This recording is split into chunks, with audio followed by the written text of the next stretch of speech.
Afghanistan has fallen into the hands of the Taliban. An entire country is now in the hands of radical Islamists. This is a day of victory to terrorists and a loss to the West. US Air Force worked around the clock to evacuate its embassy in Kabul, the capital, as it fell into Taliban hands. Afghanistan is now going to be ruled by Sharia law. 18 million women, including girls, will be forced to cover their faces and will be treated as slaves, baby makers, and even sex slaves to the men of the Taliban. The Taliban is a radical Islamist organization that wants to not only dominate Afghanistan, but seeks to dominate Europe, America, Asia, the entire world.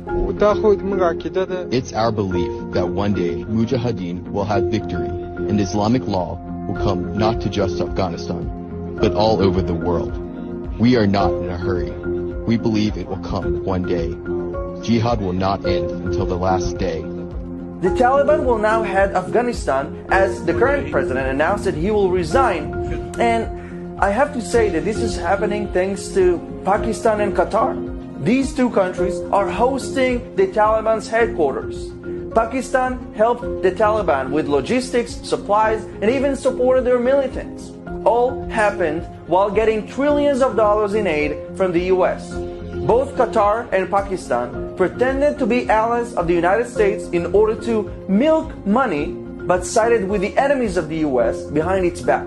The big question is what the leaders of the West are going to do right now, because this will determine the future of Western society. Because everyone is watching. The regime in Iran is watching, Iraq, North Korea, Assad in Syria, and many more. The Taliban is as dangerous and ambitious as Al-Qaeda, who is responsible for the 9/11 attacks. Letting them run an entire country will put the entire world at risk. That's why the world must react now.